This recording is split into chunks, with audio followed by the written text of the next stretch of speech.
Okay, extended investigation class members met on the 16th of March to go over some resources and to prep oneself for SAC1 that occurs in week 8. Here's just a quick recording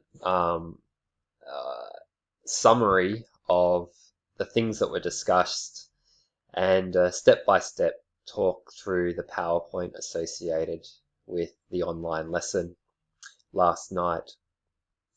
Okay, so first off, we just started off by talking about the specifics of the SAC at hand. So admin kind of relating to SAC1 in week 8. So 9 a.m. on Monday morning, you'll receive the email in your inbox, and you'll have that week until Friday at 5 p.m. to email that SAC back to your teacher, Will or myself. In that period of time, your supervisor at your school will allocate 1 hour where they would sit with you to see you developing and writing and contributing towards your SAC. That's for authentication purposes. However, you are free to work outside of that 1 hour on this SAC over that 1 week period as you see fit. So it's an open book SAC, and ideally you're drawing upon all of your work and weekly tasks over the last 7 weeks to develop and articulate your written rationale. So the supervising teacher will need to sign documents to say that they've sat with you and watched you for an hour work on this, and they'll also need to submit your SAC1. So it's good just to email it to Will or myself, but we'll also hopefully receive an email from your supervisor with your SAC1 as well. The SAC itself will be laid out, and there's a general template and prompt to guide you through developing your written rationale, but you're free to adapt this in any way that you see fit. It's not a hard and fast template, so if you feel like there's a particular style of including particular headings, then feel free to adapt the template as you see fit. The word count is 800 words. It's a demanding task to be able to articulate a written rationale in that limited amount of words. So you can't really overwrite this. You have to think about every sentence, what it's doing in the overall written rationale design. Not included in that 800 words are your reference lists and also any quotation that is used. Okay. One thing that was mentioned in last night's class is the need for academic conventions to write in. So not using the words me or I or we, avoiding overgeneralizations.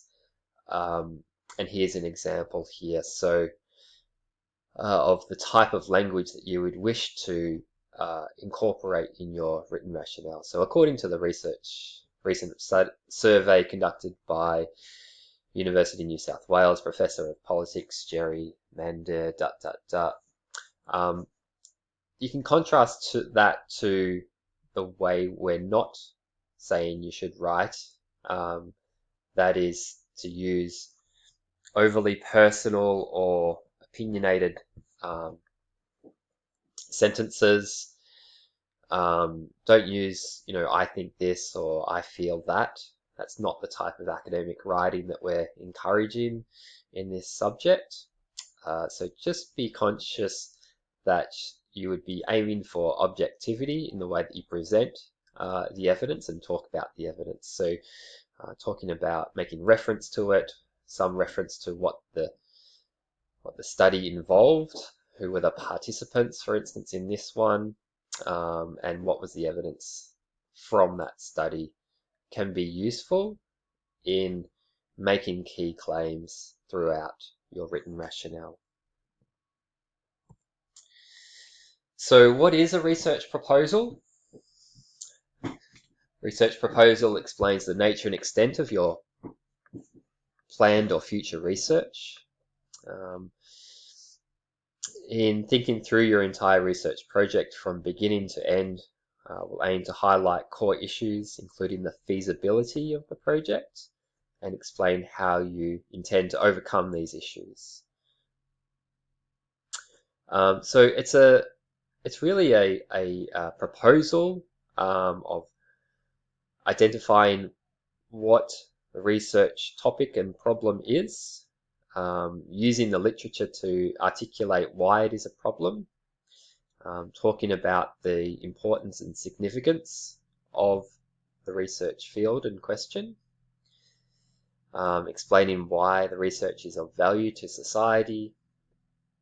Okay, then you want to move in to start to justify research question in connection to prior research, so the literature review that you've been conducting over the last couple of weeks, and how that is guiding you through the direction that you're taking in your research design.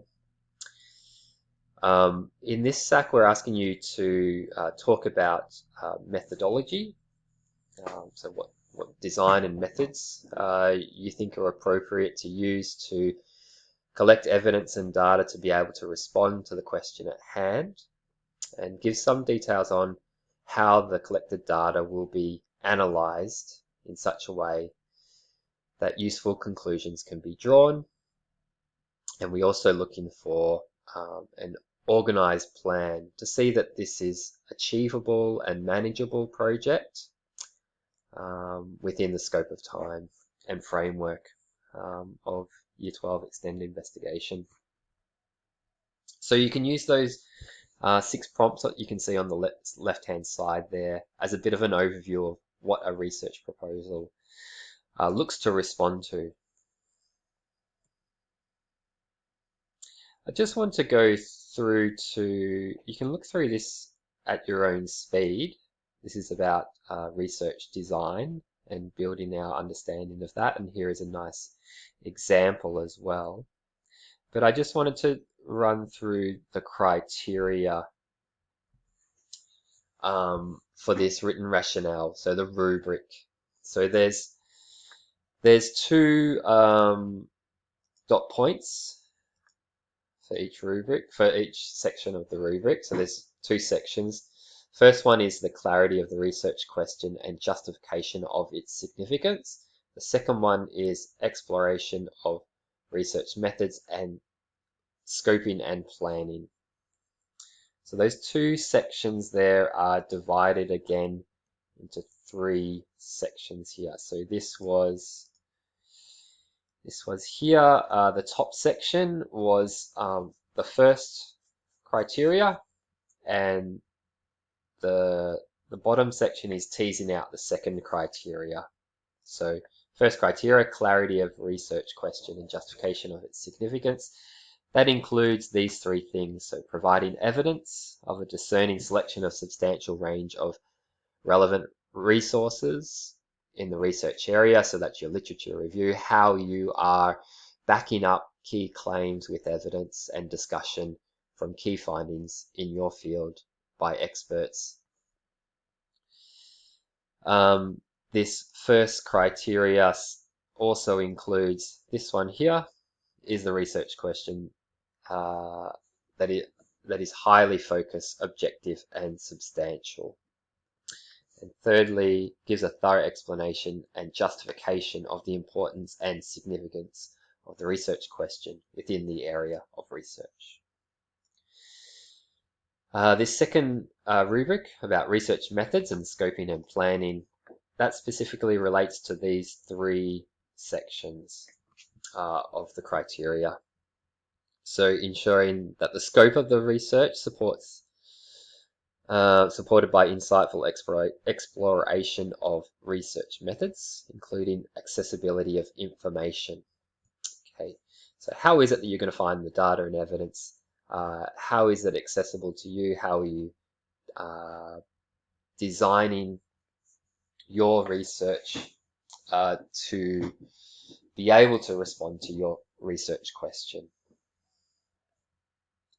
The next one, thorough identification of ethics and issues, such as cognitive bias and limitations associated with the research methods. So how are you planning to address ethical issues that might relate to your research area?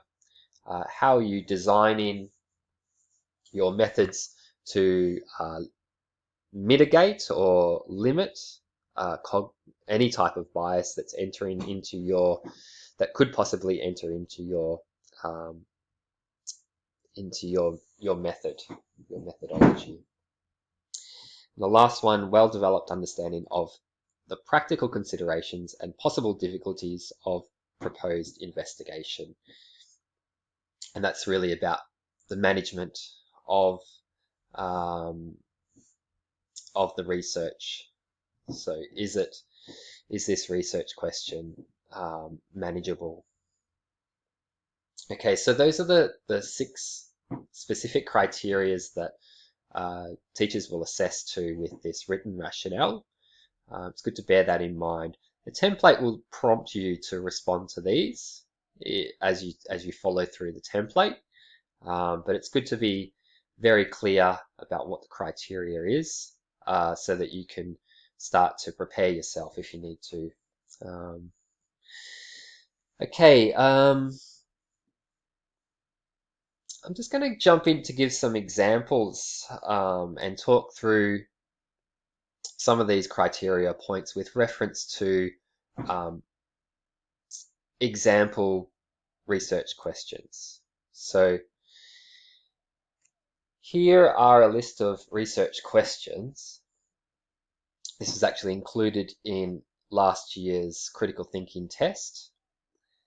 And the question itself in the critical thinking test asks students to select which is the most manageable research question and which is the least manageable research question. So you can pause the video at any stage just to read through those 5 questions. I want to also draw your attention to the left-hand side column. So these are the things to consider when we're trying to develop an insight and understanding on the feasibility of a research question. So we want to think about how the research question, how the question itself is focused and the clarity of it. We want to see and think about how we might be able to justify the significance and substance of the question. Is the question allowing for objectivity and impartiality? It's not a loaded question. Does it allow for the opportunity to gather useful data? The likelihood of an answer from the question is an important thing within the scope of the study. The practicality and manageability of the research. So, have a read through these. I'm just going to talk through some qualities about these questions as we are reading.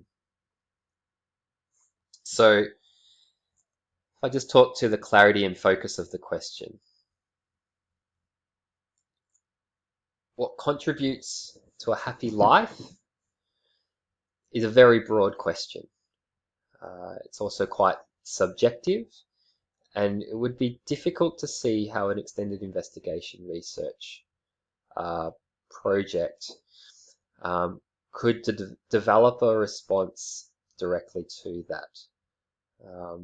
There would be difficulty in designing a research design that would seek to measure all the various variables relating to a happy life. And it would really be beyond the scope of an extended investigation project there. Okay.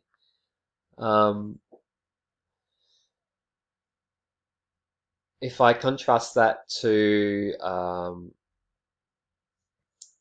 how successful has a primary school been in reducing waste over the last 2 years by banning the use of plastic packaging in school lunches, the parameters of that are quite finely tuned.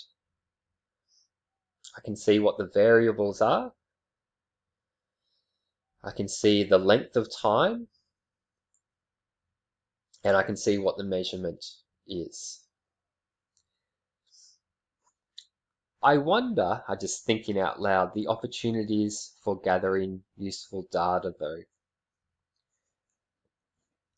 It might be more challenging to be able to, seems like to develop data on the use of plastic packaging, it would be hard to do that retrospectively over the last 2 years.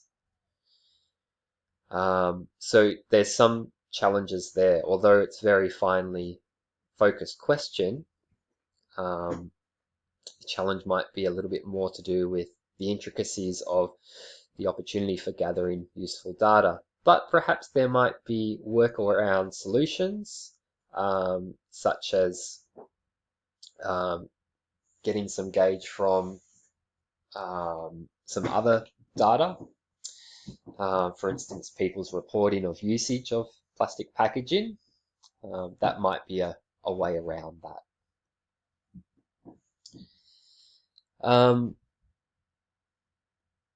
On that point, the opportunities for gathering useful data. If I look at this last question, why have some small butcher shops continued to trade in a specific suburb while others in the suburb have closed down?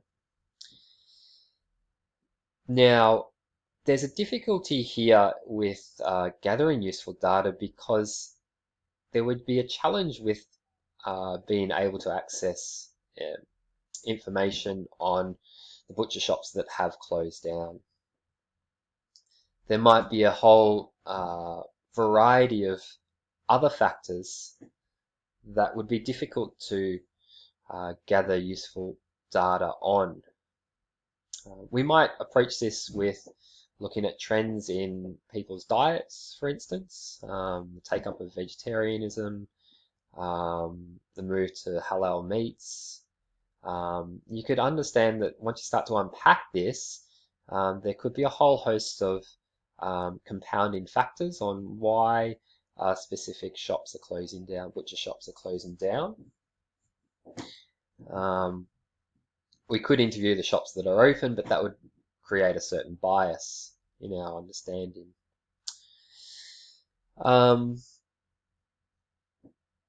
So these last couple of ones, they're relating more to the second criteria about method, really. So the practicality, the manageability of the research, the opportunity for gathering useful data, the likelihood of an answer from the research. So have a look at that. The main thing I want to draw your attention to is these dot points on the left-hand side, and start to see how you can apply these to these questions, but also to your own question itself. And then that can lead into how you can go about developing your written rationale for SAC1. Lastly, we've included in the PowerPoint an example of a student from last year's SAC1 who developed a written rationale, a written proposal for their research question: what are the potential long-term mental health consequences of early childhood emotional abuse? We would like you to read through that with an eye for the criteria. Here it is here. Those 6 points, and even to open up the VCAR rubric, which you can find in week 7 of the course or at the start of this PowerPoint, and start to say, well, how would you mark this person? How would you mark this student? Are they high? Are they medium? Are they low on each of those 6 dot points relating to this criteria? is the research question that is highly focused, objective, and substantial? If you put a very high, if you think it's very high, medium, low, and think about why. Okay. So have a read through this PowerPoint, take your time, and the main task is to have a look at these research questions and start to see how you could analyze and evaluate the feasibility, the manageability of these research questions in terms of these dot points. And lastly, to read a student's response from last year on the SAC and to assess their work according to the SAC1 marking rubric.